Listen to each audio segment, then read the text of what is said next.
Bonsoir à toutes et à tous, j'espère que vous avez bien mangé. Peut-être un peu précipité sur la fin, on est désolé, mais il va falloir qu'on commence cette table ronde parce qu'il y a tout un tas de gens qui attendent derrière leurs écrans d'ordinateur, de tablette, de téléphone pour suivre cette table ronde, la table ronde qui commence maintenant.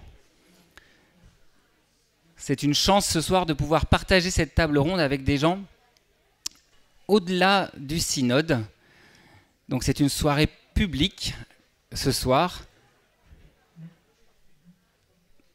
Voilà, donc je rappelle, je suis Robin Sauter, l'un des rapporteurs. Je coordonne l'équipe de rapporteurs de ce synode sur l'écologie. Écologie, quelle conversion? Et je commence de manière un peu dramatique. Sommes-nous la dernière génération à avoir bénéficié d'un climat tempéré? Sommes-nous la dernière génération à avoir bénéficié de ressources en abondance? Derrière cette question se déroule en fait toute l'eschatologie chrétienne. L'eschatologie, c'est ce qui consiste à dire, à se considérer comme vivant des temps derniers. Oui, sœurs et frères, chers amis, nous sommes les derniers. Nous sommes les derniers. Et tous ceux qui ont vécu avant nous étaient aussi les derniers. C'est ça l'eschatologie. Et nous recevons comme message aujourd'hui, et ceux qui étaient avant nous ont reçu aussi ce message, Dieu va venir, réjouissez-vous, puisque vous êtes les derniers, Dieu va venir, réjouissez-vous. Heureux, c'était le message du grand kiff de cet été qui est affiché en grand ici. Réjouissez-vous, Dieu va venir. Dieu va venir, soyez prêts. Soyez prêts, ne le décevez pas. Il est donc temps de nous convertir. Les enjeux écologiques nous poussent à changer de comportement individuellement et collectivement. Ce serait étonnant donc que nous ne changions pas, nous aussi, en Église. Et d'ailleurs, ce week-end, nous allons parler de changement. Donc ça va se continuer dans les synodes prochains sur écologie, sur le synode sur les ministères et sur mission de l'Église. J'espère bien que ces changements, ils continueront et que ce sera mis en œuvre dans les synodes prochains. Pardon, je balbutie un peu. En ce qui concerne l'écologie, l'objet de ce synode, de ce week-end, c'est bien de produire des textes qui disent clairement ce que pense l'Église protestante unie pour aujourd'hui. Donc nous allons produire des textes pour nous définir en interne, pour communiquer en interne sur ce sujet, mais aussi pour communiquer en externe. Et du coup, nous avons trouvé bon ce soir, pour ouvrir le sujet synodal de ce week-end, d'inviter, d'avoir un peu d'air frais dans ce sujet, d'avoir 4 intervenants qui puissent nous parler, chacun depuis là où ils sont, puisque écologie rime avec biodiversité, on aura une biodiversité humaine ce soir. Écologie rime aussi avec créativité, donc vous verrez tout un tas de créativité à l'œuvre dans ces 4 cerveaux, dans ces 4 corps, dans ces 4 cœurs.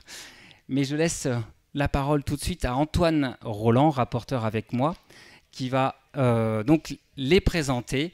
Et je remercie déjà chacun de ces intervenants pour leur présence. Bonne soirée.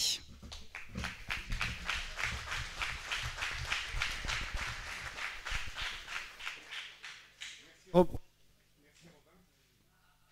Ah, il faut que je trouve où le micro. Comme ça, voilà. Les synodes régionaux ont eu lieu en 2019 sur le sujet de l'écologie. Donc en paroisse, vous en avez parlé en février, mars 2019. La première partie de ce synode a eu lieu en mai 2021. Le fait de progresser comme ça petit à petit n'aide pas forcément à avoir une pensée suivie. Et donc c'est pour ça qu'on a pensé bon de commencer cette réflexion finale commune à partir d'une table ronde qui ne va pas parler directement des textes, mais qui va essayer de nous remettre en perspective sur finalement qu'est-ce qu'on attend de ce synode. Qu'est-ce que nous, on attend de ce synode et qu'est-ce qui est attendu de ce synode par d'autres personnes, d'autres points de vue, d'institutions. C'est pour ça qu'on a constitué cette table ronde. On veut me faire taire, mais ça ne marchera pas. Voilà. On a donc réuni 4 personnes. Pourquoi 4 personnes? Parce que, comme le dit le poète et chanteur sétois bien connu qui aurait 100 ans cette année, au-dessus de 4, on est une bande de cons. Alors, on s'est limité à 4. 4 personnes que je vais vous présenter maintenant et qui vont parler non pas au nom de leur institution, mais qui vont parler en leur nom propre avec toute la subjectivité possible pour essayer de nous décentrer un petit peu. Et on espère qu'ils vont user de leur liberté de parole au sein de cette table ronde. Alors, à ma gauche, à votre droite, Gilles Zuber-Buller, qui est dirigeant d'entreprises industrielles dans le domaine de la chimie. Rachel Calvert, qui est assistante pastorale d'une église qui n'est pas les PUF et qui est administratrice de l'association Arocha. Suzanne Chevrel, présidente des éclaireurs unionistes de France. Et Martin Kopp, président de la commission écologie et justice climatique de la Fédération protestante de France. Je vais commencer par leur demander de développer un tout petit peu, au-delà du qualificatif que j'ai cité, de développer en 2-3 mots pour nous dire d'où ils parlent et peut-être quelle est leur première impression, la première chose qu'ils ont envie de dire au synode. Et on va commencer par Gilles, qui est... Pardon. Oui, choisis le micro. Vous m'entendez là ?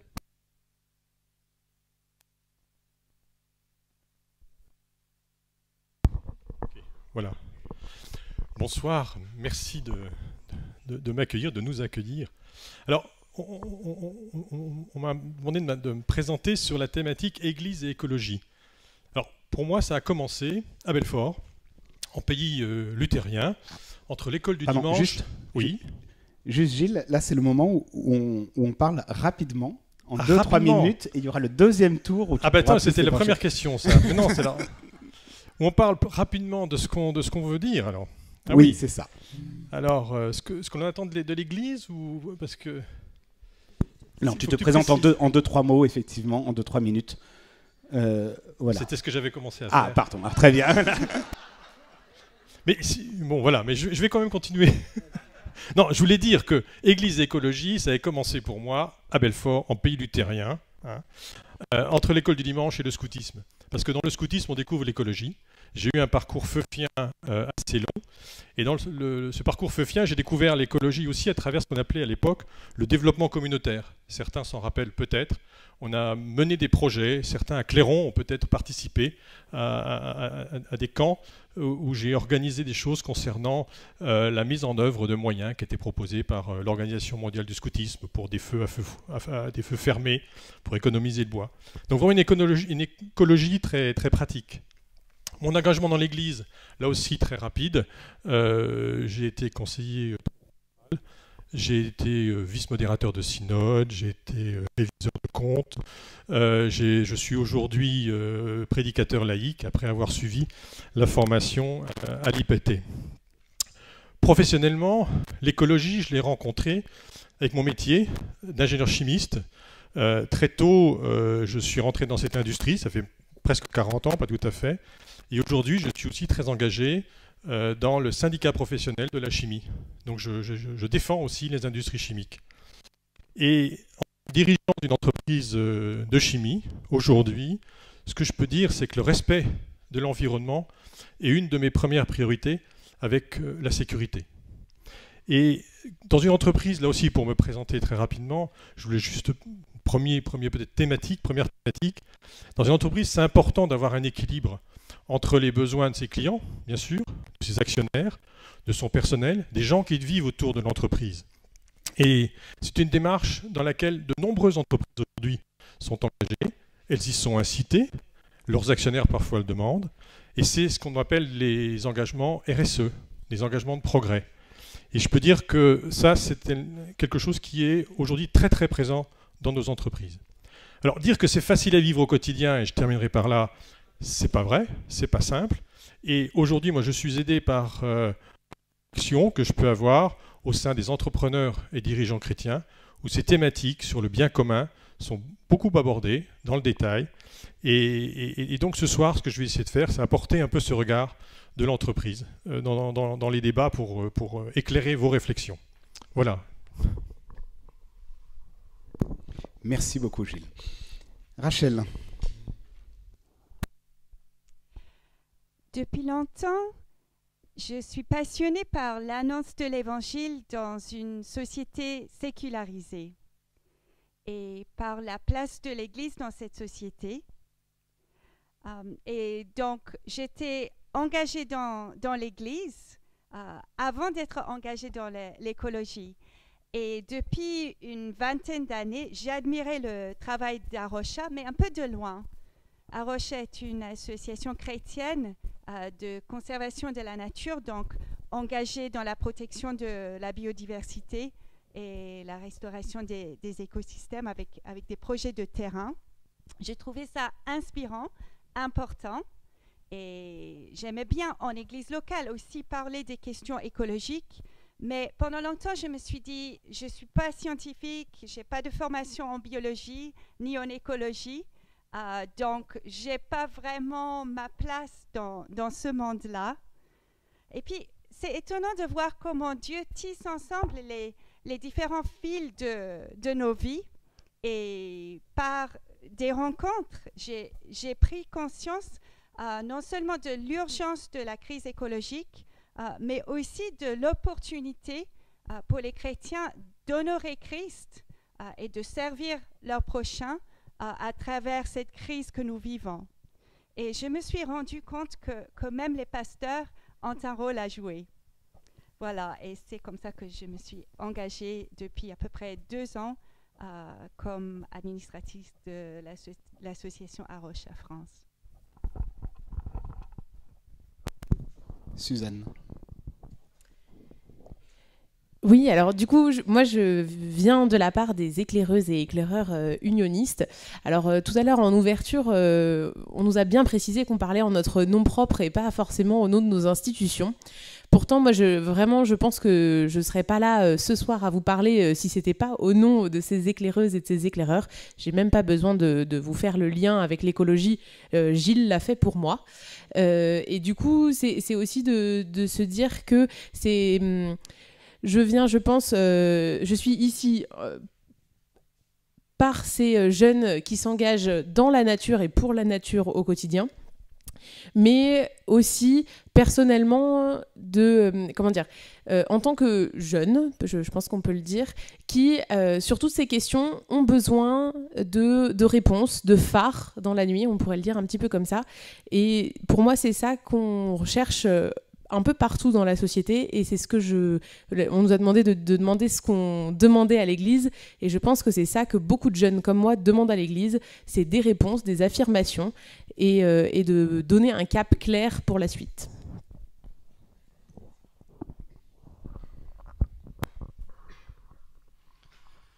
Bonsoir à toutes et à tous. Alors moi je suis issu d'un petit village alsacien et j'ai grandi dans une famille tout à fait normale puisque mes 2 parents sont pasteurs.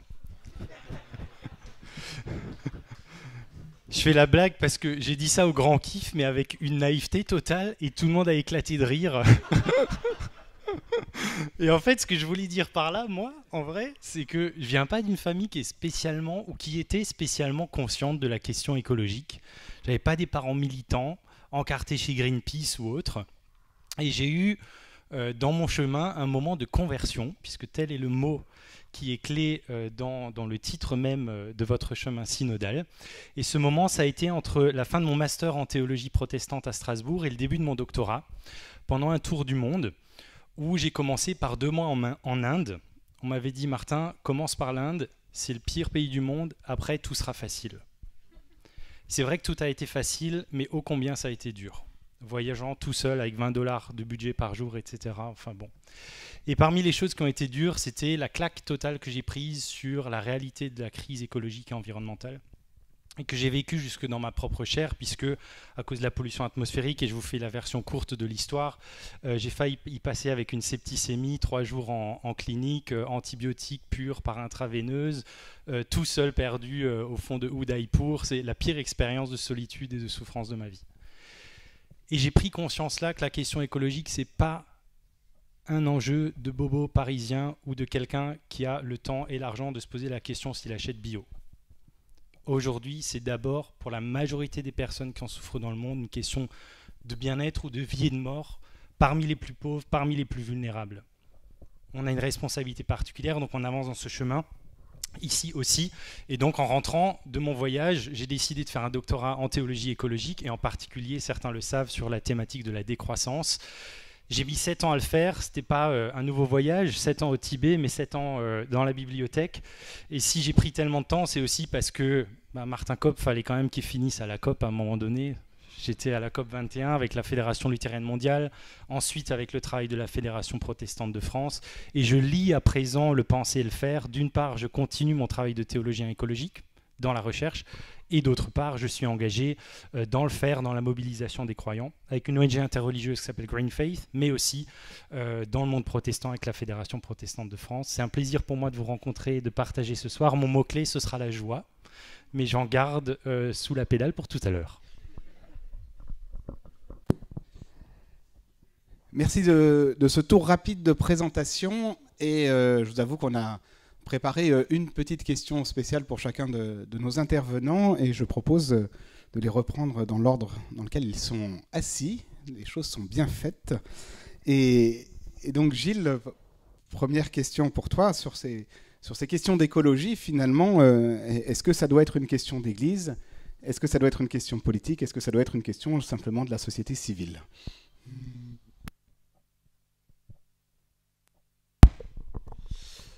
Alors, je pense que si la question est de savoir si c'est une question d'église ou que ce débat a sa place dans l'église, ma réponse elle est claire, elle est oui.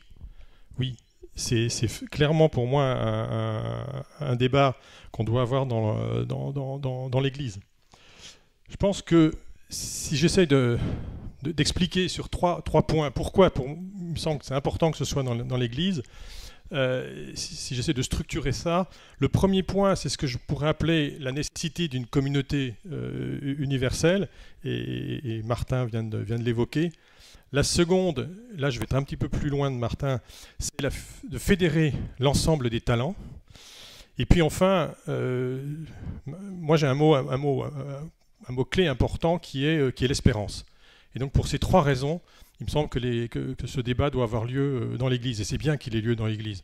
Alors si je vais un tout petit peu plus loin, pourquoi la communauté, la nécessité d'avoir une approche de communauté universelle? L'Église, c'est une communauté. Et donc on sait bien que, même si on dit que le christianisme est aussi centré sur l'homme, mais on sait aussi surtout que l'Église chrétienne, c'est une grande communauté, ça ne se vit en communauté. Et aujourd'hui, si les actes individuels sont importants pour l'écologie, c'est une goutte d'eau. Il faut qu'on ait tous, il faut que les actes pour la protection de l'environnement, pour l'écologie au sens large du terme, soient des actes portés par tout le monde. Et là, je crois que les églises ont un rôle à jouer pour porter ce message, pour inciter sa communauté propre et les autres communautés d'églises à venir s'engager dans ce chemin. Donc ça, c'est vraiment pour moi la première thématique où j'attends un message d'église, c'est emmener tout le monde. Je vais prendre juste un petit exemple pour montrer que c'est important. Vous avez peut-être pu lire dans un ouvrage qui parle du bien commun, le mécanisme du passager clandestin.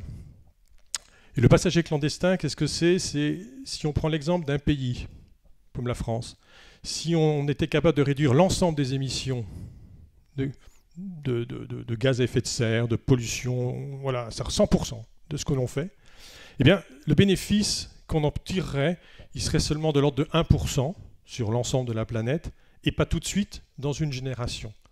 Et donc, c'est pour ça que c'est important de considérer la question sur l'ensemble de toutes les communautés et pas uniquement sur notre petite communauté. Ensuite, fédérer tous les talents, ça me paraît aussi important. Je pense que l'Église a une mission aussi, c'est d'engager tout le monde, comme je l'ai dit, toutes les communautés, mais aussi tous les talents dans sa communauté et dans les communautés. Et on ne peut pas faire l'impasse sur les aspects scientifiques, sur les aspects technologiques. Je suis convaincu que ça ne va pas résoudre le problème, mais ça va contribuer à résoudre un certain nombre des problèmes. Et on ne peut pas s'interdire ces sujets-là. Et je pense que dans le message de l'Église, il ne faut pas qu'il y ait d'exclusion. Il faut au contraire qu'il y ait le fait de rassembler l'ensemble des talents pour lutter, pour amener des solutions. On pourra, si on le souhaite, examiner 2-3 points, mais je pense que les aspects technologiques, parce que c'est ceux que je défends ce soir, sont importants.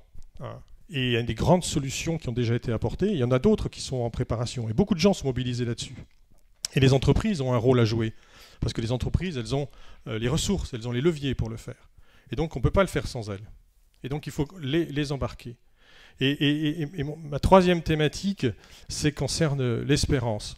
Je pense qu'aujourd'hui, on a le progrès, qui était un peu le moteur que nos anciens, peut-être les plus anciens que nous encore, avaient en image. Le progrès, c'était ce qui allait résoudre les problèmes à venir. Et on se disait, on peut supporter des choses aujourd'hui parce que le progrès, ça va faire que ça va aller mieux demain. Aujourd'hui, le sentiment qu'on peut avoir, que beaucoup de générations et que les jeunes générations ont, c'est que c'est terminé. Que le temps, en fait, joue contre nous. On l'a évoqué tout à l'heure en introduction, le temps joue contre nous. Donc, il est important de recréer une espérance parce que ces sujets, comme je l'ai dit dans mes 2 premiers points, il faut qu'on y soit tous engagés. Et si on n'y est pas engagé avec de l'espérance, si on n'y est pas engagé avec des moyens, parce qu'on sait que les effets, ce n'est pas nous qui en bénéficierons, mais ce sera ceux qui viennent, eh bien, il faut qu'on ait une petite flamme. Et l'Église, elle a une importance là, clé, pour donner cette petite flamme, pour parler d'espérance. Juste encore un point sur cette thématique de l'espérance. On sait aussi que même si la technologie peut améliorer les choses, il y aura des changements profonds à faire dans nos vies, notre façon de consommer, notre façon de voyager, notre façon de s'habiller, de manger, etc. Et par rapport à l'image qu'on s'est faite de notre vie, de l'image rêvée de la vie, alors, qui est différente pour chacun de nous, mais par rapport à ça, il y aura des déceptions. Et on est dans un mécanisme de deuil. Il faut qu'à un moment donné qu'on accepte de perdre quelque chose. Et pour le perdre, eh bien, il y a un processus, c'est pas à vous, aussi aux pasteurs qui sont confrontés à ces mécanismes de deuil que je vais l'apprendre. Il faut accompagner les gens. Et je pense que l'Église a aussi un rôle là, d'accompagner chacun dans les renoncements qu'il y aura à faire. Voilà, donc je pense que pour moi, c'est un sujet qui est important pour l'Église. Vous avez vu que je n'ai pas parlé de solution. Merci. Gilles, tu as dit l'acte individuel, c'est une goutte d'eau. Il faut emmener tout le monde. Alors, à Rocha, quelle goutte d'eau? Alors, c'est l'engagement sur le terrain, sur des écosystèmes précis. J'aimerais quand même revenir sur la question à laquelle je n'avais pas répondu au début, sur qu'est-ce que j'aurais envie de dire à l'EPUF ce soir, de ma part et puis de la part de Arocha aussi. On a parlé de l'humanité que nous partageons avec d'autres communautés en dehors de l'Église, l'importance d'agir ensemble avec des gens qui ne sont pas chrétiens. Mais j'aimerais aussi vous encourager à vous souvenir de qui vous êtes, de vos spécificités en tant que chrétien. Emmanuel l'a dit tout à l'heure, le socle de l'Église, c'est Christ. Et j'aurais envie de dire le socle de notre engagement écologique, c'est Christ. Parce que parfois, on est conscient que les gens s'intéressent de plus en plus à l'écologie. Les gens dans nos églises aussi se posent de plus en plus de questions par rapport à l'avenir de la planète et sont prêts à faire des changements. Au niveau individuel, c'est déjà parfois compliqué. Au niveau collectif, c'est encore plus compliqué, mais les gens ont envie de se mettre en route.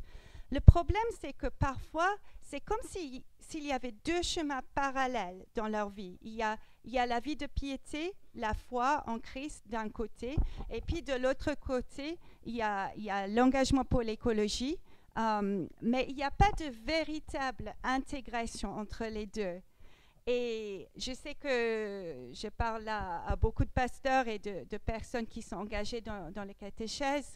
Et je pense, pour que nous puissions vraiment remplir notre vocation en tant qu'Église, nous avons profondément besoin de l'évangile de Jésus-Christ. Nous avons besoin de cette doctrine de la création qui nous révèle qui nous sommes, quelle est notre place dans ce monde que Dieu nous a confié. On a besoin de la doctrine du péché aussi pour comprendre qu'est-ce qui ne va pas et pourquoi ça ne va pas dans notre relation avec notre Créateur, les uns avec les autres, et puis avec la création non humaine.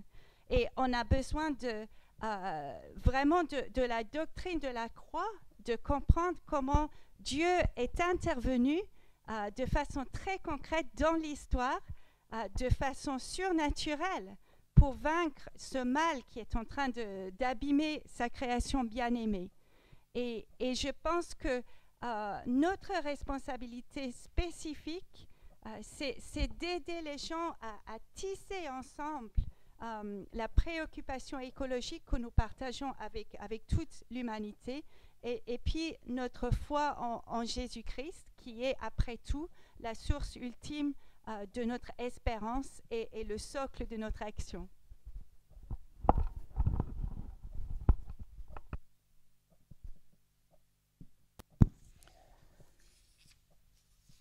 Suzanne, une partie de la jeunesse, donc on le sait, est très engagée dans la lutte écologique. Alors comment l'Église peut être en dialogue particulièrement avec cette partie de la jeunesse engagée ? Alors déjà, sur le terme de jeunesse, moi je voulais revenir, parce qu'on commence par une partie de la jeunesse s'engage. Moi, en tout cas, le constat que je fais, c'est qu'effectivement, une partie de la jeunesse s'engage, mais que ces questions d'écologie, de changement climatique, de dérèglement des saisons, de perte de biodiversité, aujourd'hui, plus personne ne peut les ignorer. Et la partie de la jeunesse qui ne s'engage pas, pourtant elle a quand même grandi dans ses discours. Donc déjà de se poser la question, pourquoi est-ce que des gens ne s'engagent pas ? Et je pense qu'il y a une réponse qui est assez personnelle de beaucoup de gens sur ces questions-là, qui peuvent être à la fois de découragement comme d'espérance, d'espoir pour la suite. Des jeunes vont s'engager alors que d'autres vont se murer dans l'indifférence, comme aussi un mécanisme de protection. Et je pense vraiment qu'il ne faut pas oublier non plus toute cette jeunesse qui ne s'engage pas, et même si aujourd'hui ce ne sont pas eux qui font le premier pas vers cette démarche écologique, ça viendra peut-être un jour. Parce que vraiment, peut-être que vous faites le constat aussi, chez les personnes engagées ou pas engagées, il y a, moi je trouve chez les jeunes une certaine angoisse autour de ces questions du futur, mais qui sont des angoisses qu'on peut retrouver à cet âge-là de manière générale sur qu'est-ce qu'on va faire de sa vie, c'est quoi, quel sens on veut donner à sa vie, dans quel chemin on s'engage, et ça va être encore plus vrai aujourd'hui sur ces questions d'environnement, d'écologie et de protection de la biodiversité. Et donc, pour moi, la réponse vis-à-vis de ça, elle doit être à la fois individuelle et collective pour l'Église. Individuelle parce que je pense qu'il faut vraiment trouver une place pour accueillir et accompagner ces angoisses. C'est quelque chose qui, à mon avis, est déjà fait pour tout un tas d'angoisses déjà existantes. Et aujourd'hui, les questions, en tout cas pour fréquenter des jeunes, alors quand je dis jeunes, c'est à la fois ma tranche d'âge, mais la tranche d'âge plus jeune aussi, parce qu'on est forcément avec des éclaireurs, des éclaireuses, des aînés, donc avec des tranches d'âge plus jeunes. Les questions qui peuvent se poser aujourd'hui ressemblent à des questions finalement spirituelles de base, quoi. Pourquoi est-ce que je devrais essayer d'être mieux que les autres ? Pourquoi est-ce que je devrais, moi, faire ce sacrifice-là pour l'écologie. Pourquoi est-ce que ça nous arrive? Pourquoi est-ce que la Terre n'est pas mieux faite? Enfin, voilà. Et c'est des questions qui, à mon avis, sur lesquelles l'Église peut avoir des réponses, comme elle a des réponses. Et là, je rejoins un petit peu Gilles sur ces termes, de dire l'Église a des réponses pour les gens qui ont la foi, pour les questions de deuil, pour les questions voilà, qui nous dépassent un petit peu. Et je ne vois pas pourquoi ces questions d'écologie devraient être différentes. Et une réponse plutôt collective, et c'est là où je reviens sur des questions de prendre position clairement, pouvoir accueillir individuellement des questionnements, mais aussi clamer haut et fort des positions, et que ce soit visible dans la société, au-delà de nos simples communautés.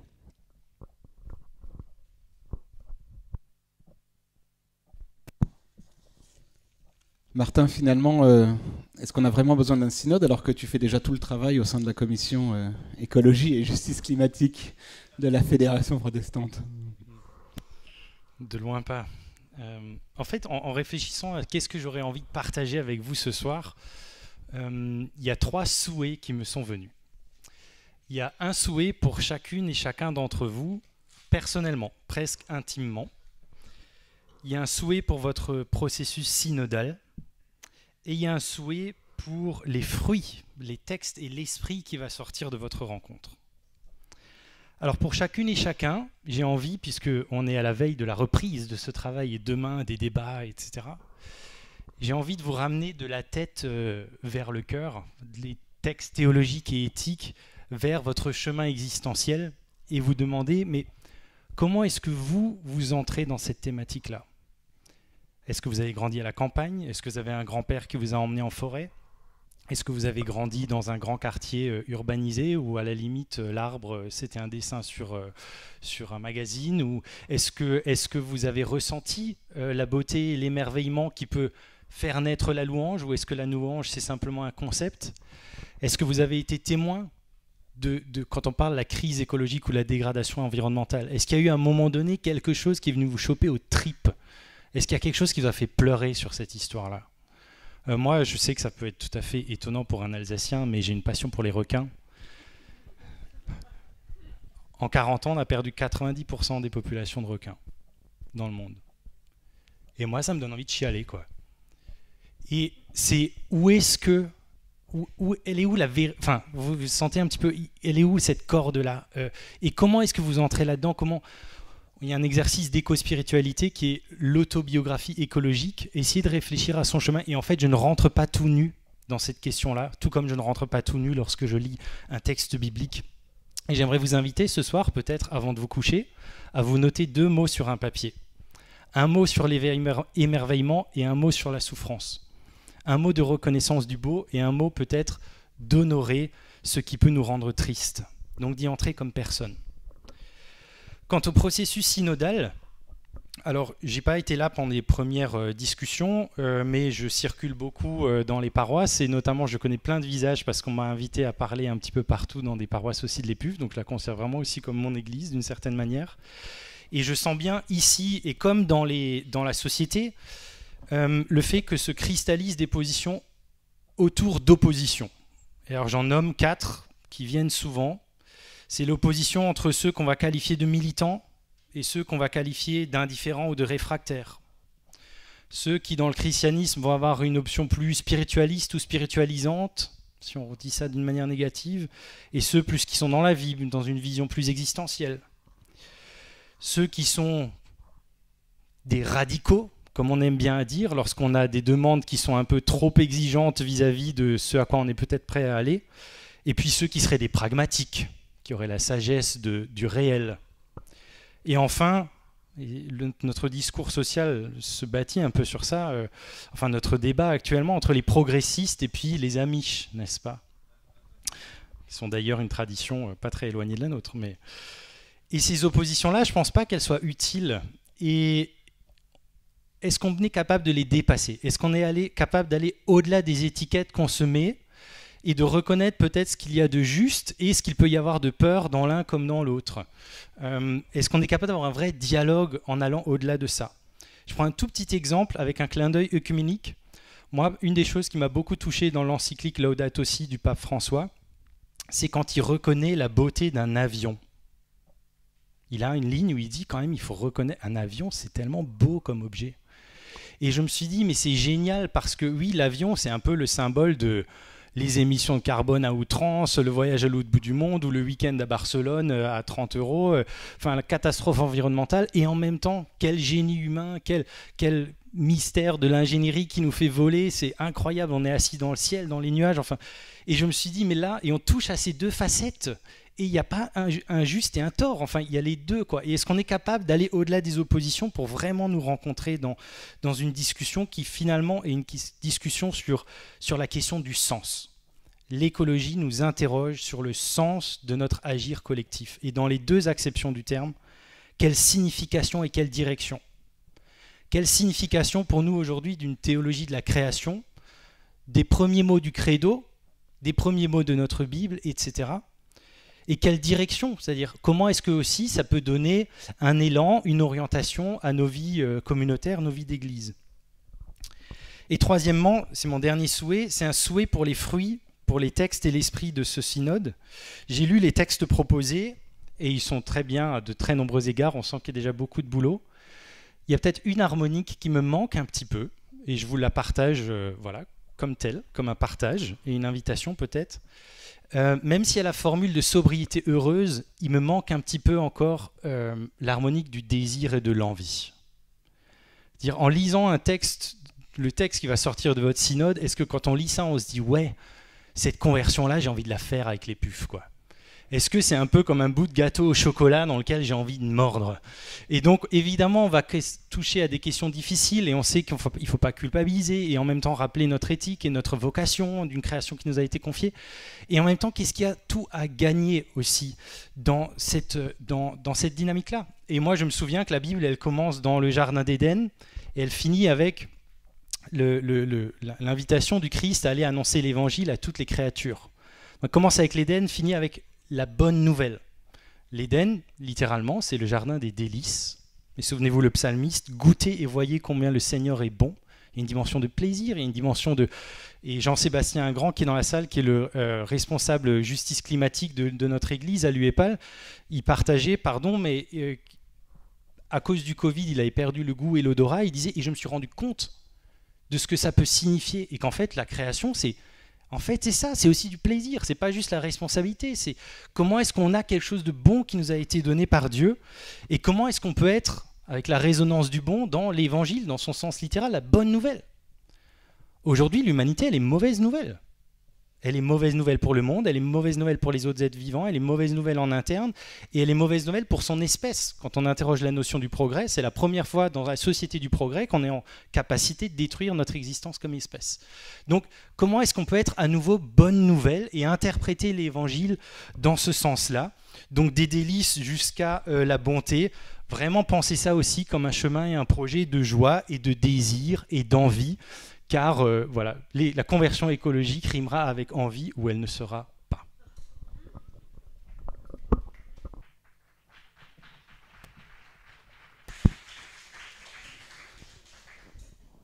Merci Martin, merci à tous les quatre. Il y aura ensuite bien sûr la possibilité pour la salle de poser des questions, d'interpeller nos quatre intervenants. Mais j'ai envie d'abord de leur demander s'ils ont quelque chose à se dire les uns les autres, de rebondir peut-être sur ce qui a été dit ou de compléter une pensée qu'ils aimeraient développer un petit peu plus. Rachel ? Moi, j'aimerais peut-être demander à Suzanne si au niveau du scoutisme, il y a une réflexion par rapport aux familles plus modestes. Quand on parle des jeunes engagés et pas engagés, très souvent, c'est des jeunes de familles relativement privilégiées qui ont eu pas mal d'opportunités au niveau de l'éducation et de l'ouverture au monde, qui ont tendance à être plus engagés pour la cause écologique. Alors, comment peut-on faire pour qu'il y ait aussi cette ouverture et cette possibilité d'action pour les familles modestes?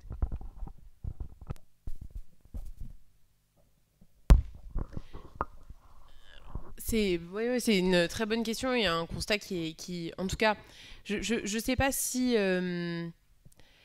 je sais pas si on peut vraiment dire que les questions d'écologie, ce serait uniquement entre guillemets, une préoccupation bourgeoise et que ça ne touche pas tout le monde. Moi, j'en suis pas convaincue dans la mesure où finalement, beaucoup de sources de pollution, on pourrait le dire comme ça, c'est des choses qui coûtent. On parle de l'avion, on parle de racheter des vêtements de fast fashion régulièrement. Enfin, toutes ces choses-là, c'est des choses qui coûtent. Et en fait, il y a beaucoup d'économies à faire dans un mode de vie plus écologique, finalement. Donc, je ne sais pas si c'est si simple de le résumer comme ça. Pour autant, je vois quand même ce que tu dis, Rachel. Bon, je pense que c'est un défi du scoutisme d'être plus ouvert à un plus large public, mais ça, c'est presque le sujet d'une autre thématique. Mais disons que moi, j'ai la sensation que alors peut-être un peu naïve, mais que dans le scoutisme, il y a certaines barrières qui tombent, et le fait de se retrouver dans un milieu qui est neutre, qui est celui des bois, des champs, de la nature, ça permet de pouvoir toucher un public qui est plus large et qui a des préoccupations qui vont se décentrer de leurs préoccupations de la maison pour pouvoir s'occuper de ce qu'ils ont sous les yeux. Alors les petites bêtes, les forêts, la biodiversité qu'ils ont près de chez eux. Et donc je pense que cette méthode, elle porte... elle a du sens pour ça. Gilles, tu veux compléter un petit peu sur le sujet? Oui, peut-être revenir sur quelques points. Je pense aussi, alors moi aussi j'avais noté un certain nombre de sujets où il me paraissait important que l'Église évite d'opposer des catégories, soit de personnes, de lieux. Et dans les textes que j'ai pu lire, ou même dans les articles que j'ai pu lire en préparant cette soirée, dans certains textes, on oppose le nord et le sud.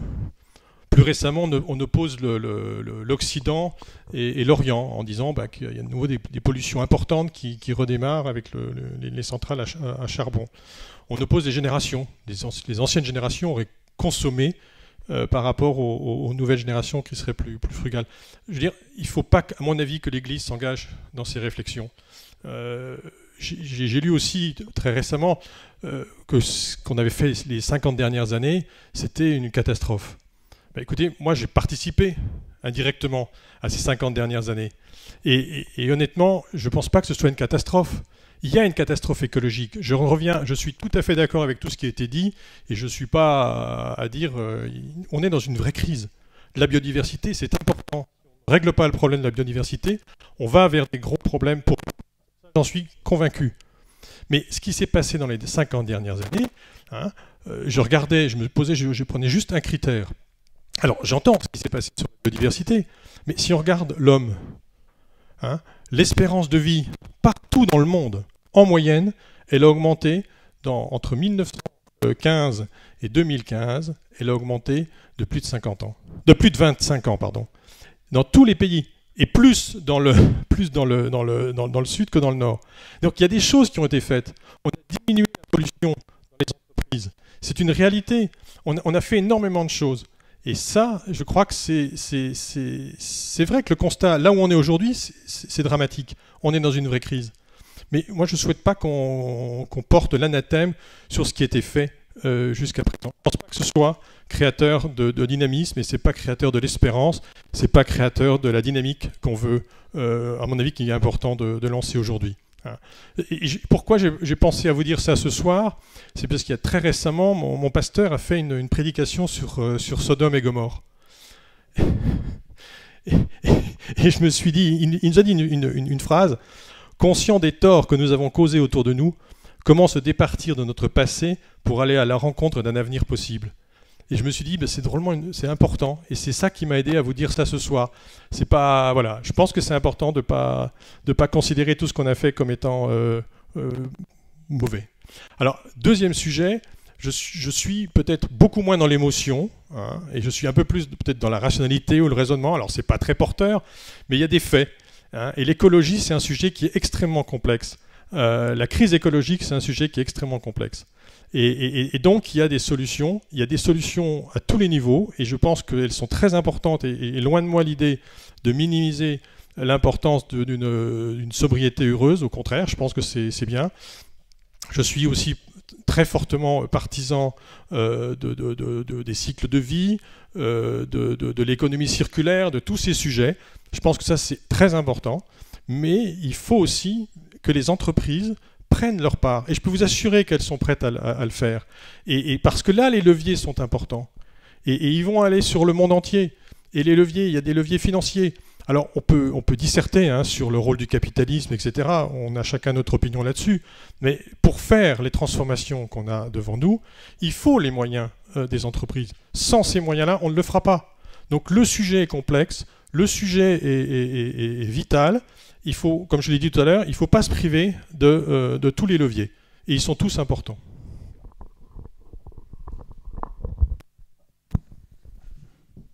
Martin, tu ne vas pas t'opposer, quand même. Absolument pas. Il y a beaucoup de choses que je peux signer dans ce qui ont été dites. Et il y a des choses que je pourrais ajouter. Ce que je peux signer, dire tous les acteurs sont importants, évidemment. Que les entreprises ont une transition écologique à vivre et que beaucoup d'entre elles la vivent déjà et que c'est un lieu d'innovation, un lieu d'investissement, un lieu de création d'emplois, etc. La crise écologique peut être une chance aussi dans une transition juste. Qu'il faille respecter la complexité des choses, évidemment, et j'ai moi-même mis en avant des oppositions qui, à mon sens, ne nous aident pas. En revanche, comme vous convoquez la rationalité ou les faits, et je crois qu'il faut entrer ça et dans l'émotion et dans la rationalité, parce que sinon on n'a pas une approche holistique, intégrale des choses. Les faits, c'est quand même aussi que l'Afrique, c'est 4% des émissions mondiales de gaz à effet de serre par an, et c'est le premier continent en termes de vulnérabilité. La semaine dernière, un article de l'Organisation météorologique mondiale, d'ici 2030, c'est plus de 118 millions de personnes en Afrique qui vivent en extrême pauvreté, c'est-à-dire à moins de 1,90 $ par jour, qui vont subir de plein fouet sécheresse, inondations et famine. On a 118 millions de personnes qui, là quand même, si on regarde les chiffres, en termes d'empreinte écologique, par rapport aux Français moyens, même un Français pauvre, dans nos catégories, responsabilité quasi nulle, conséquence totale. Donc il y a dans la reconnaissance de la complexité du réel quand même des éléments d'opposition entre des groupes qui ont des empreintes écologiques ou des empreintes carbone qui peuvent aller du simple au facteur 100. Même en France, entre le décile le plus riche et le décile le plus pauvre de France, vous pouvez avoir... moi, je fais d'ailleurs des formations pour des entreprises. J'ai dans la salle des gens qui calculent leur empreinte écologique, qui sont en moyenne à 6-7 planètes. Moi, mon empreinte, c'est 2. Donc, on est à facteur 3 au sein d'un même pays. Donc, regardons les chiffres et effectivement, il y a quand même des gens qui doivent balayer devant leur porte et reconnaître une responsabilité historique et du coup être des leaders dans la transition, beaucoup plus que d'autres qui, par une ironie de la géographie, en plus sont à l'endroit où les plus grands impacts se font ressentir. Et toujours en faisant droit à la complexité et en regardant les faits, oui, on a besoin des entreprises, mais subsumer toutes les entreprises sous la notion de talent ne me semble pas juste, car les entreprises, elles ont des intérêts. Et il y en a pour lesquels une vraie transition écologique va à l'encontre de leurs intérêts, et elles luttent bec et ongles. Et nous, on est des petits bouts de ficelle face à des professionnels qui ont des barres en métal, dans du lobbying, par exemple, dans les institutions politiques. La semaine dernière est sorti un rapport, cette semaine est sorti un rapport sur l'entreprise Total qui montre que, comme Exxon aux États-Unis, elle connaît la réalité du changement climatique depuis 1971 et elle a été d'abord dans du déni, ensuite dans du financement du doute, mettre en doute la science et le sérieux du climat, et dans un lobbying qui se poursuit jusqu'à aujourd'hui pour lutter contre des régulations ambitieuses au niveau de l'État français. Ça, je suis désolé, c'est pas du talent au service. Donc, et la question, c'est pas de dire Total doit disparaître. Il y a d'ailleurs un groupe qui s'appelle Collapse Total. Moi, je ne vais pas dans ce sens-là. Mais si Total se renomme Total Énergie, avec un S, ben chiche, méritez votre nom. Et sortez véritablement des énergies fossiles au rythme que demande la science. Vous allez me dire, je cite tout le temps le pape, c'est peut-être pas très bien pour un luthérien, mais le pape François, il disait Dieu, il pardonne toujours. L'être humain, il pardonne parfois. La nature, elle pardonne jamais. Et donc là, il n'y a pas les radicaux et les pragmatiques.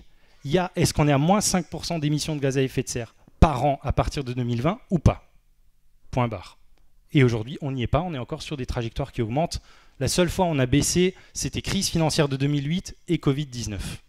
Alors c'est évidemment pas la transition qu'on souhaite de nos voeux, mais il n'y a pas une seule dynamique de développement durable dans l'histoire qui ait mené une seule année un recul de l'empreinte écologique mondiale ou des émissions de carbone, sauf crise financière et Covid-19. Il faut qu'on s'interroge à partir de ces données-là. Donc je vous suis à la fois dans l'importance des entreprises, du rôle clé qu'elles ont, parce qu'évidemment l'économie c'est fondamental, et en même temps, ne soyons pas, et surtout comme chrétiens, qui doivent avoir dans la responsabilité prophétique le courage de dire parfois la vérité à des décideurs, au roi à l'époque, il y a des intérêts contradictoires, et si on ne se rend pas compte qu'il y a des dynamiques de conflit d'intérêts, on entre là-dedans avec un irénisme où on se fait totalement bouffer. Et je crois que c'est aussi important qu'on ait ce niveau-là de reconnaissance et de débat.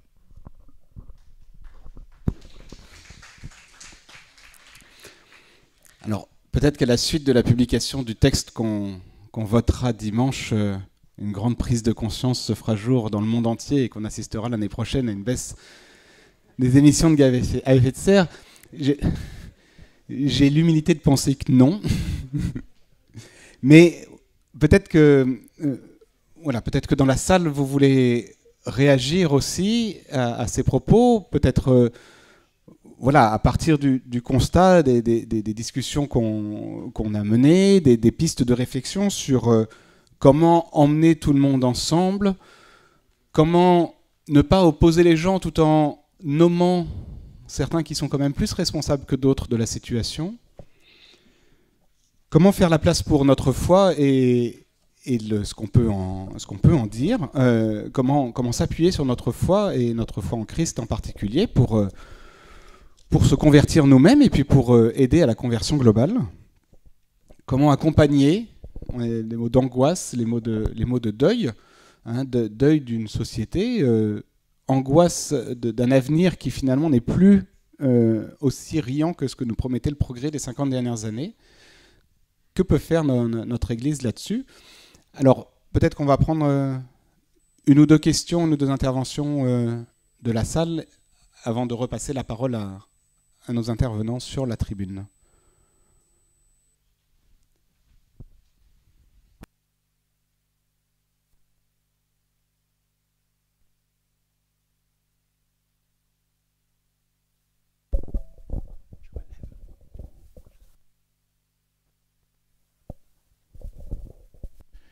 Je suis Alain-Georges Nougat, pasteur à Niort.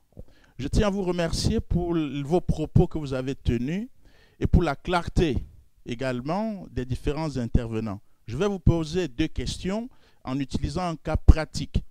Une des intervenantes invitées a commencé par dire qu'il y a un proverbe africain qui dit « tout seul on va plus loin, plus vite, mais quand on est ensemble on va plus loin ». Ma peau vous démontre d'où je viens. Martin a pris un exemple assez clair sur l'Afrique. Et la question que je me pose, si la réponse sur des questions de changement de regard, de conversion de regard ne devrait pas être globale. Je vais prendre un exemple. Nous parlons là des entreprises. En Afrique, nous avons des tonnes de multinationales. La banane que nous avons dans les étals de nos commerces, je ne sais pas si ça pousse en France. Le café que nous prenons à toutes les pauses 2-3 fois par jour, le cacao qui est un luxe pour nous en Afrique parce qu'on ne mange pas on ne prend pas le chocolat en Afrique comme je vois prendre ici parce que nous sommes incapables de manger le produit qui a été transformé dont la matière première vient de l'Afrique. La question qui est la mienne, c'est que lorsque ces multinationales font ce travail global de transformation, d'achat, vous regardez là où on cultive ces bananeraies, où tous les arbres sont coupés, on ne plante rien, et puis le pauvre Africain qui est là, qui n'arrive pas à manger, alors qu'en fait, il y a soi-disant des accords qui sont passés globalement pour pouvoir refaire les routes.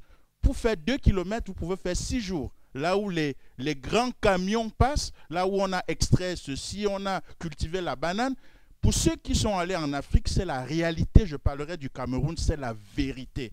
Et donc nous parlons là d'un problème global. Si je balaie ma propre cour et le voisin ne balaie pas la sienne, quand il y a le vent, eh bien les feuilles mortes reviendront chez moi et je passerai toute ma journée à balayer et toute l'année à balayer. La réponse, tu le disais Martin, devrait être globale. Mais quel est le levier donc qu'une église comme la nôtre aussi peut avoir vis-à-vis aussi de ces questions avec ces firmes, ces multinationales? Et puis, je vous amène dans une dernière réflexion. Il ne faut pas jeter le bébé avec l'eau du bain. Nous prenons cet exemple assez clair, c'est que si on arrête d'acheter le cacao, la banane, ou alors de prendre le café, est-ce que nous arriverons à vivre suffisamment?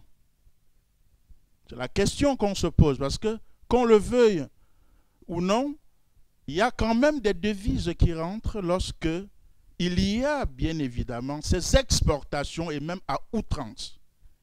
Ma question c'est, on a souvent dit que les philosophes, justement on disait que les philosophes ont interprété le monde de différentes manières, il suffit maintenant de le transformer. On a tellement parlé de pratique, je le prends théorique. Qu'est-ce que vous en pensez, vous, comme chef d'entreprise?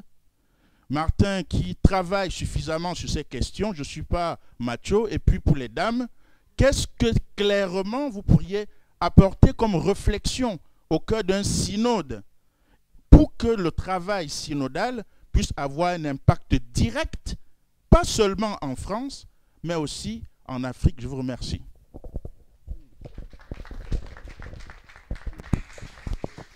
Peut-être on va prendre 2 ou 3 questions, ce qui permettra aussi à nos intervenants de réfléchir à la réponse avant de revenir sur la réponse.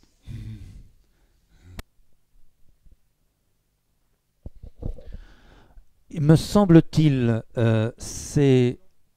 Philippe Cousson, me semble-t-il, ce doit être Jacques Ellul qui a dit quelque chose comme ne croyez pas que la solution à ce type de problème soit technique.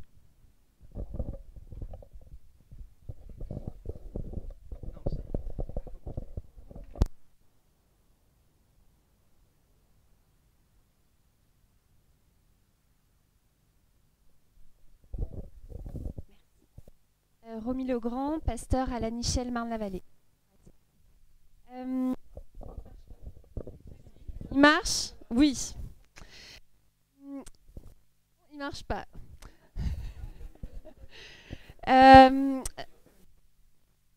Écouté ton discours au Grand Kiff et j'étais très heureuse d'entendre qu'il y avait une ouverture à ton discours sur l'écologie, et je pense que c'est aussi le cas de nos politiques qui sont écologistes de plus en plus et qui parlent de l'écologie en tant que violence.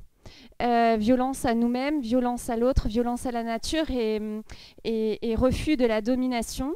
Et j'entends que ça va au-delà de la question de la création et de la nature. Et j'ai grand espoir que dans notre... Voilà. C'est maintenant que ça commence à être intéressant. Pourquoi ça s'arrête? Ah voilà. Et ben, je sais plus. J'étais bien partie pourtant. Que dans notre texte, il y ait cette dimension. Que la question écologique, elle est tellement actuelle. Et puis comment œuvrer ensemble et entraîner. Et puis voilà, avec cette notion de joie et de plaisir, de se dire, voilà, on est dans une période de crise, mais la crise est aussi levier pour moyen d'évolution aussi. Mais d'évolution de toutes les inégalités. Et là, on rejoint la mère de famille qui n'arrive pas à boucler ses fins de mois et qui va acheter et consommer d'une certaine façon parce que de toute façon, elle n'a pas le choix pour faire autrement. Et que ça ne sert à rien de la mettre dans une posture de culpabilité et ça rejoint plein d'autres personnes qui peuvent peut-être ne pas se sentir concernées parce que c'est pas qu'ils sentent qu'il y a un manque d'intérêt. Personne ne peut se sentir... alors peut-être les climato-sceptiques, il en existe encore. Mais en tout cas, dès qu'on est dans une réflexion pour combattre tout ce qui est de l'ordre de la violence et des inégalités, forcément, ça peut que faire écho à chacun et à chacune. Il y a pendant longtemps, le mot d'ordre altermondialiste, il y a plusieurs questions là. On va juste permettre de répondre d'abord aux 3 premiers. Pendant longtemps, le mot d'ordre altermondialiste a été penser global, agir local. Avec la crise écologique, que chacun voit à sa porte, on commence à dire, comme Alain Georges, penser local, agir global. Voilà, cette tension entre le local et le global, entre le travail d'un synode et les bananeries en Afrique, c'est une première question qui nous a été posée. Comment ce travail synodal va donner du fruit, et en particulier du fruit sur la joie, le plaisir, effectivement, l'envie d'un monde à dépasser, et la question de la technique, suite à Elul, ont été les 3 questions qui nous ont été posées. Rachel, tu as envie de répondre, en tout cas à une.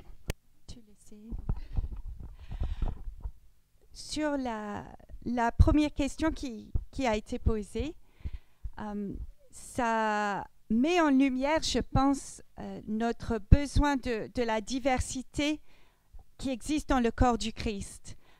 J'espère que ce synode va donner des orientations, des grandes lignes, va aider votre Église à savoir où vous allez, dans quelle direction.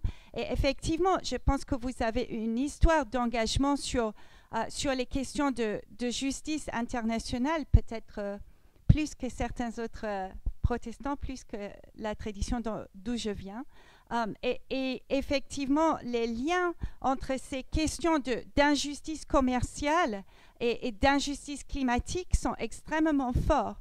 Et donc, je vous encourage vraiment à vous appuyer sur l'expérience qui est déjà là de réflexion sur le rôle des chrétiens pour combattre les justices au niveau social, au niveau international entre les pays, les injustices dans notre système commercial, pour aussi apporter la facette écologie. Mais il faut qu'on reconnaisse qu'au sein de nos communautés locales, on n'a pas tous le même don. Et il y a des gens qui ont reçu un charisme pour le plaidoyer, pour agir vraiment au niveau gouvernemental et pour pouvoir exprimer les choses de façon concise et puissante.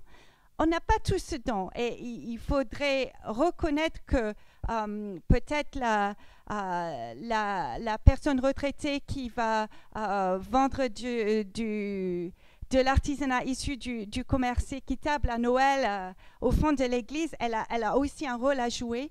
Ceux qui vont s'investir dans des associations qui ne sont pas chrétiens, mais qui vont s'investir en tant que personne qui est membre d'une église locale et qui agit aussi au nom de leur foi chrétienne. Nous sommes tous appelés, je pense que chaque membre de nos paroisses est appelé à agir de manière concrète, mais il ne faut pas se jalouser les uns les autres. Nous n'avons pas tous les mêmes talents et du coup, les manières d'agir localement pour des sujets globaux vont être très différents et je pense que le Seigneur le veut comme ça.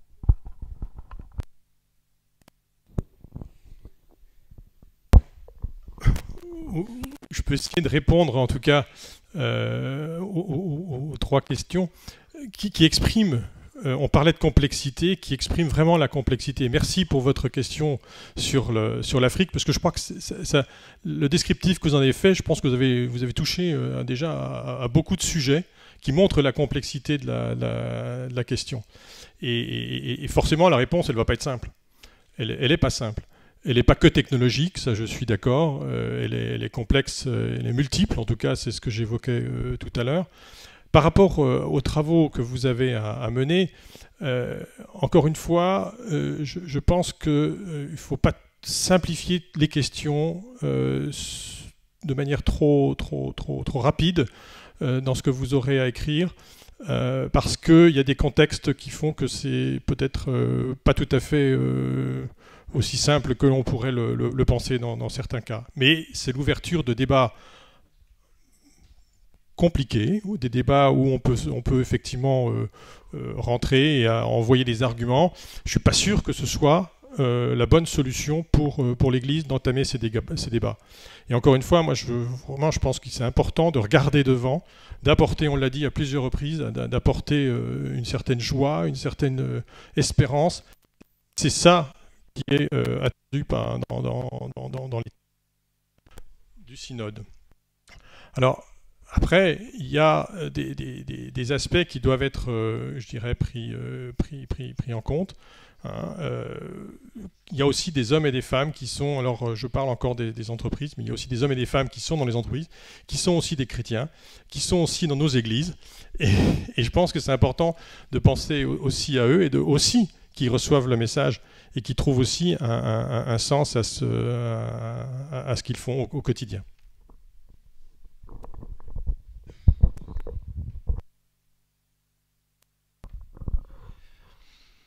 Deux rapides réflexions. La première, je ne vais pas rentrer dans une réflexion théorique sur la mondialisation, etc. Pour être très pragmatique par rapport à votre processus, je crois ne pas me tromper, dans les brouillons que vous avez, il y a l'idée d'investir les relations internationales qu'a les PUF sous l'angle de la question écologique. Et moi, je dirais c'est une super première piste, c'est-à-dire tous les lieux où vous avez des liens avec des communautés ou des églises ou d'autres types de collectivités chrétiennes ailleurs dans le monde, qui sont dans ces lieux qui sont les premiers frappés et demain seront les plus gravement frappés, comment est-ce qu'ils vivent ça ? Du côté de la FPF, il y a eu un voyage à Madagascar, il y en a eu un à l'Église du Christ au Congo. Les deux fois, la question climat, pour eux, c'est tout en haut de l'agenda. Tout en haut. Alors aujourd'hui, on n'est que des bénévoles, nous on ne peut pas faire le travail pour la FPF et en plus répondre à la demande de Madagascar et du Congo dans ces relations-là. Mais dans les relations que vous entretenez aussi, c'est vraiment un lieu. Et pour moi, la première étape, c'est simplement de se mettre à l'écoute. Dans les récits de miracles, dans le Nouveau Testament, bien souvent, Jésus commence par écouter ce que la personne demande. Et moi, je me mettrais d'abord à l'écoute de ce qui se vit localement et on peut avoir des surprises. On a par exemple toujours à l'esprit qu'un pays développé peut quand même pas mettre en question le récit du développement parce que, mais bien sûr, au Sud, ils ont le droit de vivre ce que nous, on a vécu auparavant. Je ne vais pas dire un Chinois ou un Indien qu'il n'a pas utilisé du charbon. Enfin, c'est classique, ça. Le mois dernier, j'étais dans un appel avec un jeune Nigérian. Il m'a dit, Martin, la capitale de Lagos, c'est l'horreur. C'est le développement dérégulé avec des publicités partout. Moi, je ne veux pas ça pour mon pays. Et quand vous parlez avec les gens, vous pouvez vous retrouver avec des retours ou des paroles auxquelles vous ne vous attendiez pas du tout. Donc, c'est d'abord ouvrir un dialogue. Et puis, je n'ai pas le temps d'ouvrir la technique, la question de la technique, mais je vais saisir au vol l'opportunité que donne Romy sur la question de comment l'écologie et le social peuvent aller ensemble. Parce que quand je disais de désir et d'envie, vraiment dire qu'on peut vivre une transition écologique et sociale, ce qui était d'ailleurs dans le titre d'un des plaidoyers de la FPF pendant la pandémie, qu'on a remis à Emmanuel Macron, ça serait une telle chance de se dire, en fait, il faut qu'on rénove tout le bâti français. On va commencer par les 7 millions de passoires thermiques en France. Ce sera bon pour le climat. Tous ceux qui souffrent et toutes celles et tous ceux qui souffrent du froid en hiver, du chaud en été, qui ont des factures d'électricité ou de fuel pas possible, ça va être bon pour leur porte-monnaie, etc. Enfin, vous avez du gagnant-gagnant dans l'écologie, dans le social. Et toutes les politiques doivent toujours avoir ces deux dimensions de telle sorte aussi à ce qu'elles soient acceptables. On a vu les gilets jaunes sur quoi ça a commencé. Attention, mauvais jeu de mots, c'est de la matière inflammable. Faire de la politique écologique sans prendre en compte le social et la justice, voilà, c'est se priver de tout un auditoire et d'emmener les gens dans quelque chose où les plus faibles, ou les plus pauvres, les plus vulnérables pourraient être les premiers bénéficiaires. Donc de toujours tenir les deux mains dans la main, c'est ce qui peut aussi donner envie à des gens qui en sont peut-être plus loin a priori. Sur ça précisément, moi je suis tout à fait convaincue par ce qui vient d'être dit, donc je rajouterai rien. C'est juste, j'en profite pour rebondir sur des échanges qu'il y a eu un peu avant. Moi, je pense vraiment qu'il y a une vraie différence à faire entre la question de la culpabilité et la question de la responsabilité. Parce que j'ai entendu dans plusieurs interventions de dire c'est pas à nous d'aller chercher qui est fautif, qui ceci, qui cela. Et je pense qu'effectivement c'est pas du tout l'objet. En revanche, d'admettre que les responsabilités sont différentes selon les personnes dans cette crise, ça me paraît pas malsain. Et de se dire qu'on est capable de faire quelque chose de ces responsabilités, on est capable de le transformer en positif évidemment. Voilà. Donc c'était ce petit apport là. Avant de prendre une deuxième salle de questions, on me dit qu'il y a sur Ellul et la technique d'excellents ouvrages en vente à la bibliothèque, signés par de non moins excellents professeurs de théologie. Qui sont dans la salle. Un tout petit mot sur cette question de la technique quand même, parce que je ne l'ai pas prise, je ne vais pas être trop long, alors pardon, je vais être long du coup. Mais il y a là un enjeu qui touche à la croyance et à un certain type de nouveaux religieux. Quand je disais que je fais des formations avec des chefs d'entreprise, j'en ai fait plus de 20 cette année, d'une journée entière avec un groupe de 25. Donc imaginez, moi qui vais parler de décroissance, tout seul devant 25 chefs d'entreprise qui cherchent la croissance toute la journée. On vit des dialogues incroyables. Un des lieux où on identifie souvent un point de divergence, c'est dans le rapport à la technologie. Et on arrive souvent au moment où une partie du groupe dit « je crois ». Je crois qu'avec assez de financement et l'ingéniosité humaine, on va trouver les bonnes solutions et on va régler le problème. Et d'ailleurs, je me réjouis beaucoup qu'on ait trouvé un vaccin, mais moi, ça ne me rend pas la chose facile parce qu'on dit, regarde, dès qu'on a une pandémie mondiale, en fait, on met l'argent, on trouve un vaccin en moins d'un an. Alors que combien il y a d'exemples de l'inverse? Enfin, vous voyez, c'est l'improbabilité statistique qu'on prend après comme règle universelle. Mais c'est cette question de la croyance. Et on est une telle société technicienne, parfois limite scientiste, qu'on a vraiment une confiance, mais alors là, de l'ordre de la foi totale, dans le sens négatif de la foi, hein, là, qui est aveugle contre les chiffres, contre les données. Même si vous trouviez une solution à l'énergie, en fait, c'est à partir de 2020 qu'il faut décroître de 5% par an les émissions mondiales. Si vous trouvez quelque chose dans 8 ans et qu'il vous faut 20 ans pour le déployer à l'échelle de manière industrielle, économiquement rentable à l'échelle mondiale, vous êtes à plus 4 degrés, largement. Et ça, c'est du super pragmatique. Et donc cet enjeu-là, de la question de en quoi on met sa foi, en quoi on met sa confiance, est-ce qu'on accepte l'idée d'un principe de précaution, et si on trouve des solutions, et on a besoin des solutions technologiques aussi, on n'est encore une fois pas dans une opposition. Mais tout parier là-dessus, il faudrait au moins avoir l'honnêteté de dire que c'est parier qu'on va réussir à faire demain matin et dans les décennies qui viennent ce que nous n'avons pas réussi à faire depuis 40 ans. Et là, moi je pense que c'est pas le décroissant ou la personne qui soutient la sobriété heureuse dans la salle qui est non dans du pragmatisme, quoi. Voilà, donc on a là des enjeux de croyance également. Il y avait une question ici. Véronique Ponce. Alors, je voulais savoir, le rapport, il est destiné à qui? Il est destiné aux 1% que nous sommes, ou comment on va faire pour convaincre les 99% qui vont rester?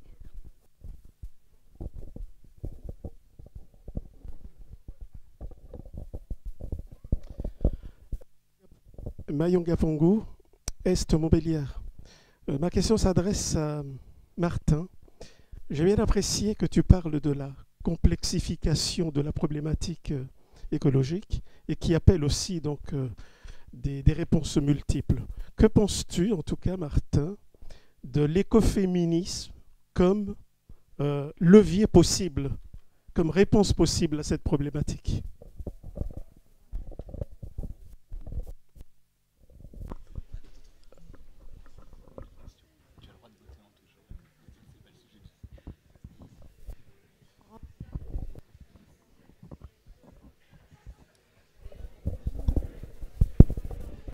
Laurence Tarta.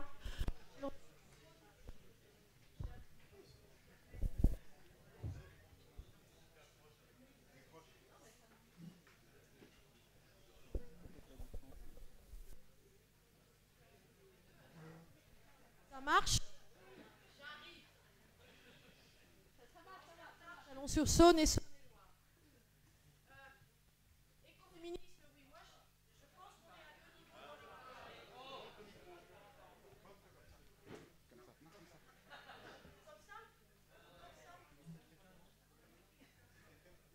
Comme ça?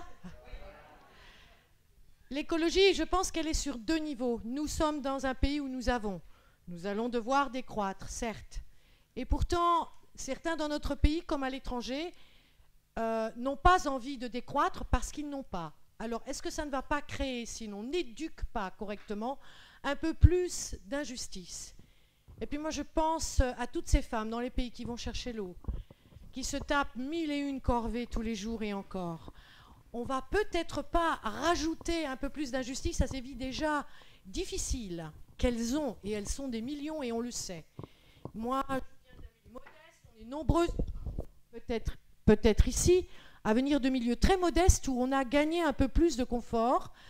Alors, est-ce qu'on doit de nouveau régresser et perdre, ou est-ce qu'en éduquant, on pourrait peut-être, d'une façon technique, inventer de nouvelles façons de penser, pas effectivement que de la technique, ou façon d'être, pour, comme disait Georges Nougat, balayer sa cour, apprendre le voisin à balayer aussi sa cour et faire que les feuilles ne reviennent pas toujours au même endroit.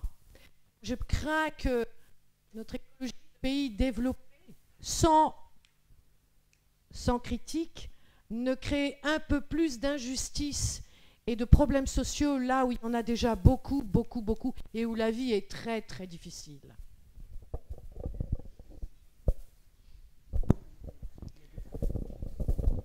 Est-ce qu'il y a une dernière question avant de laisser la parole à nos intervenants? 2 questions.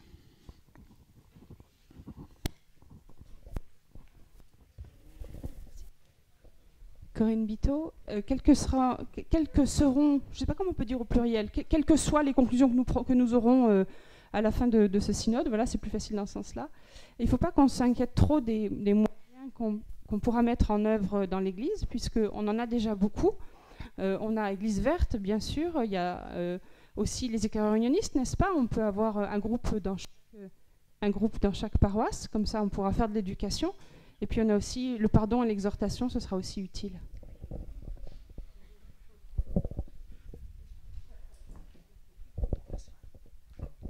Pascal Lefebvre à Bordeaux.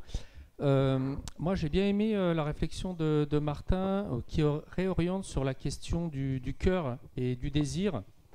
Et je pense quand on réfléchit en fait à notre société, notre mode de vie, en fait la question elle est systémique parce que c'est la question de quel est le moteur en fait de nos actions. Et donc c'est le désir, c'est le plaisir, le désir. Et en fait ce désir il est aussi fondé sur l'avidité, sur avoir toujours plus. Et c'est ça qui est difficile quand on parle de conversion, c'est comment on convertit notre désir ou le désir. Aujourd'hui, sur Terre, 1% des plus riches du monde possèdent plus que 99% de tous les habitants de la Terre. Donc on peut convertir le désir de 99%, c'est déjà beaucoup. Et comment on fait aussi pour convertir le désir de ces 1% les plus riches qui ont aussi beaucoup de cartes entre les mains. Quand on dit que voilà, Total savait depuis 50 ans que finalement ce qu'il faisait c'était pas bon pour la planète, en fait quel est l'intérêt de Total demain de changer? On peut se poser la question aussi pour Pfizer, on va pas faire de polémique ce soir, mais Pfizer il fait pas un vaccin que pour nos beaux yeux, pour sauver l'humanité, il fait aussi ce vaccin parce que ça lui rapporte un max. Donc la question pour Total elle est la même. Ce que je veux dire c'est que Total quel va être son intérêt? Donc pour convaincre Total qu'il devrait agir pour la planète, il faudrait lui montrer pas simplement qu'il va sauver la planète ou que c'est son intérêt, mais qu'est-ce qu'il y gagne? Qu'est-ce qu'il y gagne?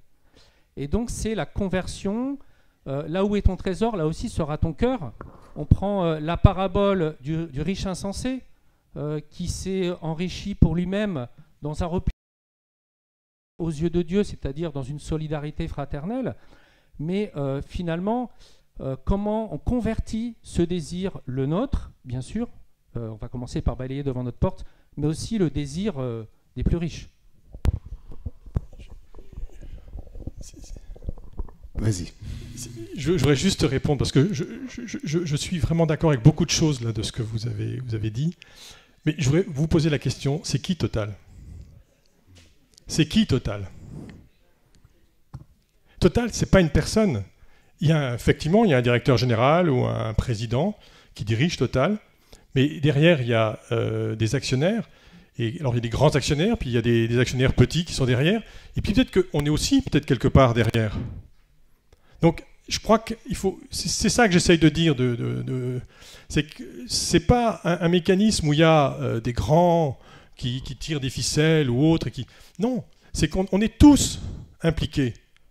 On a tous un peu d'argent quelque part, peut-être, sur un livret, sur quelque chose. L'Église a de l'argent, quelque part.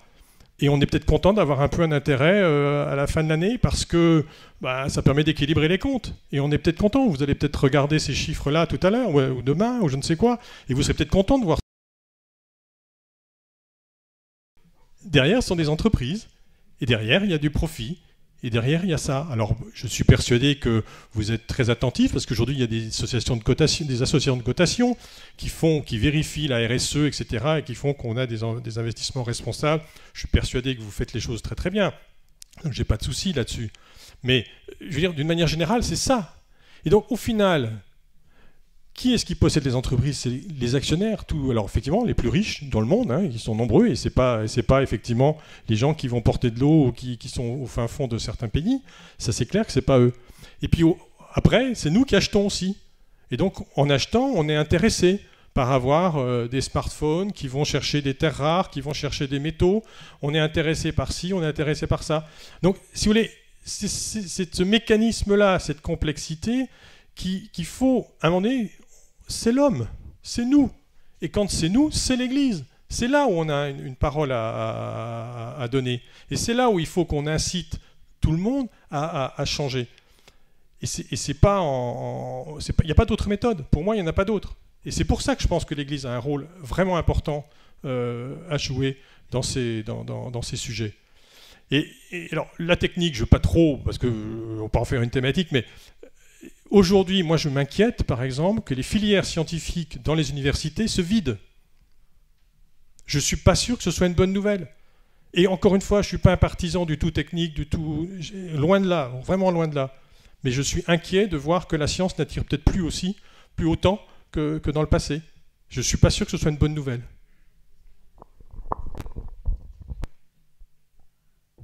Merci Gilles. N'oublions pas aussi la prière. C'est quand même un cadeau que Dieu nous a donné. On a parlé de la difficulté de changer notre cœur. Changer le cœur des patrons des grandes entreprises, on a encore moins d'emprise là-dessus. Mais même changer nos propres désirs, aligner nos désirs avec la volonté de notre Dieu, c'est déjà difficile pour nous personnellement, n'est-ce pas? Donc, je pense que dans toute l'action qui est vitale, qui est essentielle, qui est importante, n'oublions pas ce que nous avons d'unique dans ce monde. C'est la possibilité de venir devant notre Père Céleste, de demander à l'Esprit Saint de changer nos désirs, de changer notre cœur, de nous montrer aussi quelle est notre vocation spécifique en tant qu'Église et en tant qu'individu. Et je pense que pour répondre à la question ici, nous qui sommes ici, et puis les résistances qui peuvent exister aussi dans nos paroisses, il faut être à l'écoute, il faut être dans le respect, reconnaître que ceux qui ont des résistances ont des choses importantes à dire, mais il faut aussi être dans la prière par rapport à notre propre attitude, et dans la prière aussi, demandons à Dieu de changer des cœurs, parce qu'il aime bien intervenir, il le fait, il nous transforme, il nous change. Voilà.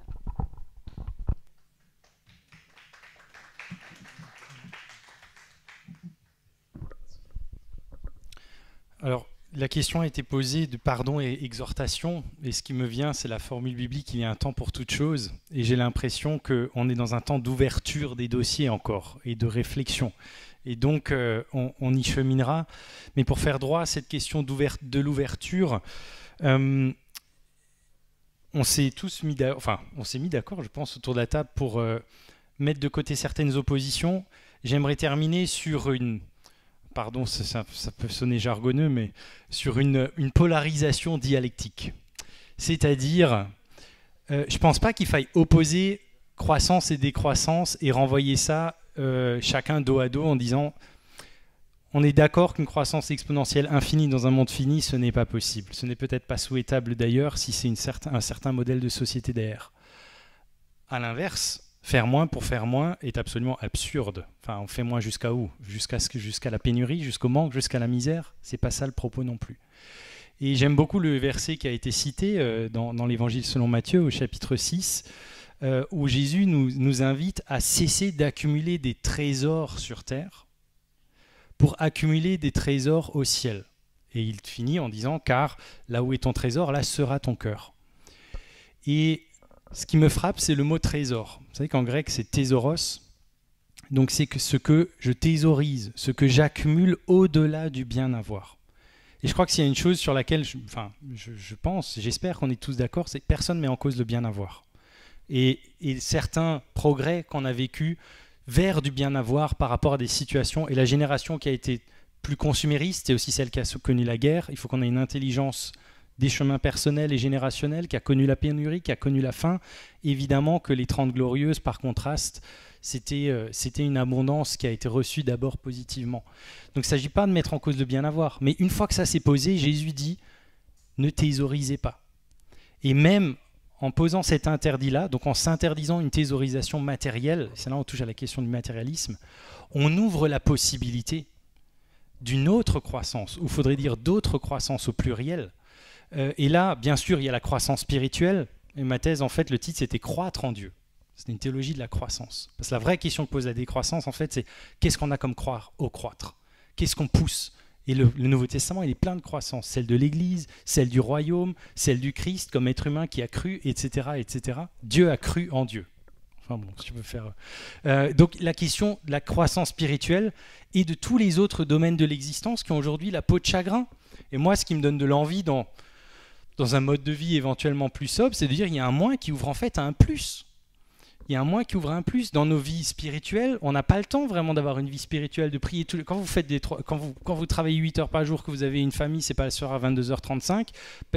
Une vie artistique, une vie culturelle, qui est-ce qui continue à peindre, à faire de la musique au-delà de l'école ? Il y en a, la dernière fois qu'ils ont tenu un pinceau, c'était à l'école primaire. Enfin, comment est-ce qu'on explore toutes ces facettes, la contemplation, dire être et dans le faire et dans le contempler ? Oui, mais le contempler, il faut avoir le temps de le faire. Et donc, il y a des décroissances ou, disons plutôt, l'adoption d'une certaine sobriété qui ouvre des espaces pour des croissances autres qui font, à mon sens, de nous, en l'occurrence des images de Dieu et des êtres humains, ici effectivement différents des animaux ou des plantes, mais ce sont des lieux de notre humanité qui ont aujourd'hui la portion congrue. Et parmi cette dimension du désir, une réduction drastique du temps de travail, de l'espace pour la contemplation, la vie spirituelle, sur un bien-avoir, ça c'est le genre de projet qui me donne envie. Je ne suis pas sûre de pouvoir passer vraiment après ça. Non, mais juste parce que le mot-clé éducation est sorti, et alors forcément c'est un peu un dada. On se demandait si finalement, est-ce que c'est pas en éduquant qu'on allait permettre de vivre plus de justice et tout ça. Alors, je parle pas du coup... je ne sais pas si c'était pensé sur l'éducation à tout âge ou vraiment envers les plus jeunes, mais c'est celle-là que je connais, donc, dont je voulais dire un mot. Moi, je pense quand même qu'il y a en fait, dans cette éducation qu'on peut faire vis-à-vis des comportements écolos, il y a un vrai paradoxe qui est assez compliqué, c'est qu'en fait, on demande à des jeunes de renoncer. D'une certaine manière, parce qu'on leur fait miroiter certains privilèges, des actions, des choses qui seraient quand même super chouettes, et après on leur dit mais ça il va falloir y renoncer. Et je pense que c'est très très important de pouvoir faire preuve de plus de pédagogie vis-à-vis de ça, notamment parce que je ne sais pas si vous avez déjà eu affaire à des ados, et à leur expliquer que moi en tant qu'adulte j'ai profité de telles choses, typiquement oui c'est vrai que j'ai séché les cours ou fait ce genre de bêtises à ton âge, mais j'en ai fait l'expérience et c'est très mauvais, et toi tu n'as pas besoin de faire cette expérience pour savoir que c'est très mauvais et tu ne la feras donc pas. Et en termes d'écologie, on est un peu dans ce genre de raisonnement, quoi. Moi, j'ai profité de ceci, moi, j'ai profité de cela, mais je sais aujourd'hui qu'il ne le faudrait pas, et donc toi, tu ne vas pas le faire. Et donc voilà, de faire attention dans ce type de raisonnement à laisser une vraie place aux générations futures, on peut le dire comme ça, voilà, d'intégrer tout ça et de pas simplement leur arriver avec ce dogme pour eux. Et de montrer que c'est effectivement de prendre en compte que c'est un renoncement, mais pas que. C'est des opportunités, c'est une opportunité de faire d'autres types de découvertes. La liste qu'a commencé Martin m'allait très bien, de prendre du temps pour soi, pour les autres, de finalement faire ses vacances à vélo ou que sais-je. Et donc je pense qu'il y a vraiment un enjeu autour de cette éducation pour qu'elle se fasse vraiment à un pied d'égalité et pas en professeur vis-à-vis de ces jeunes qui, pour le coup, et ça c'est d'expérience personnelle, sont concernés et connaissent toutes ces questions.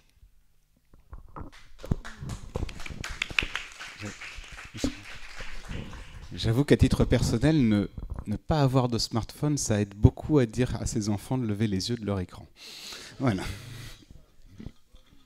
Avant de laisser la parole pour une dernière phrase d'exhortation, comme il a été dit à chacun de nos 4 intervenants, il y a une question que je vous renvoie, la question qui était posée, pour qui allons-nous écrire ce rapport? Est-ce que c'est pour les 1% les plus riches? Qu'est-ce que c'est pour les 1% des 1% les plus riches que constituent les PUF? Est-ce que c'est pour les 1% des 1% des 1% qui sont les personnes dans la salle? Voilà, ça je vous laisse soigneusement réfléchir la nuit là-dessus. Et il y avait une question aussi sur l'écoféminisme qui n'a pas été abordée, mais on n'a malheureusement plus le temps de l'aborder avant la modérature.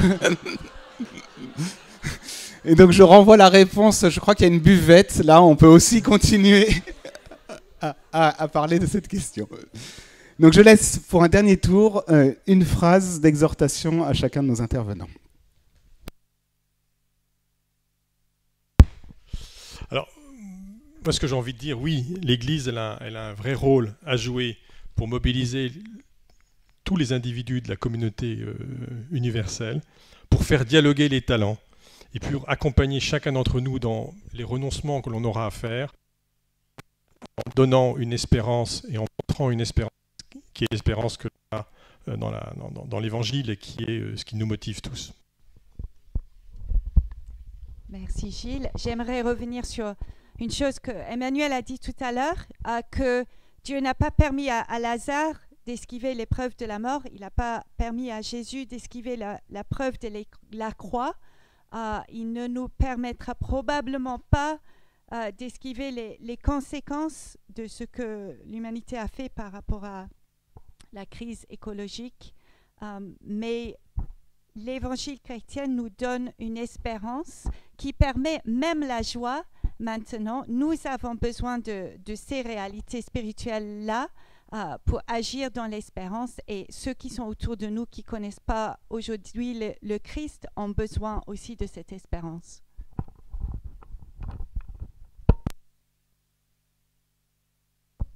On éteint à chaque fois, du coup il faut allumer. Moi c'est juste en fait de vous remercier de prendre ce temps de discussion, d'en avoir fait un sujet pour ce synode.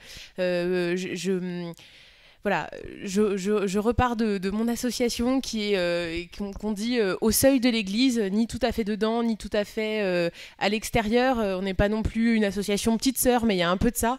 Et en fait, de vous dire que les débats que vous avez et les thématiques que vous portez, c'est des choses qui résonnent assez largement. Et donc voilà, de vous remercier en tout cas déjà de prendre ce temps, de vous saisir de ces sujets, parce que ça résonne probablement plus loin que ce que vous pouvez le voir.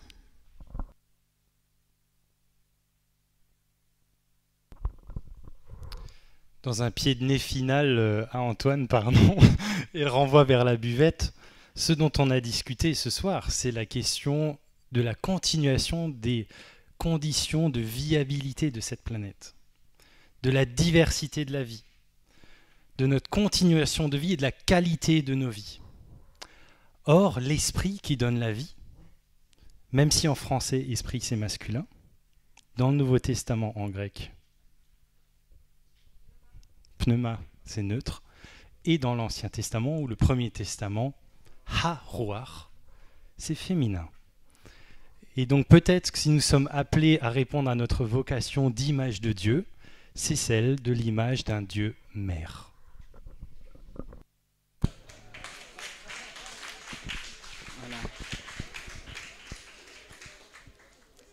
Merci à vous, merci à Gilles, Rachel, Suzanne et Martin pour cette table ronde. Merci à l'esprit d'avoir soufflé aussi ce soir et je suis sûr qu'il va continuer à souffler avec l'aumônerie, le temps d'aumônerie qui va suivre.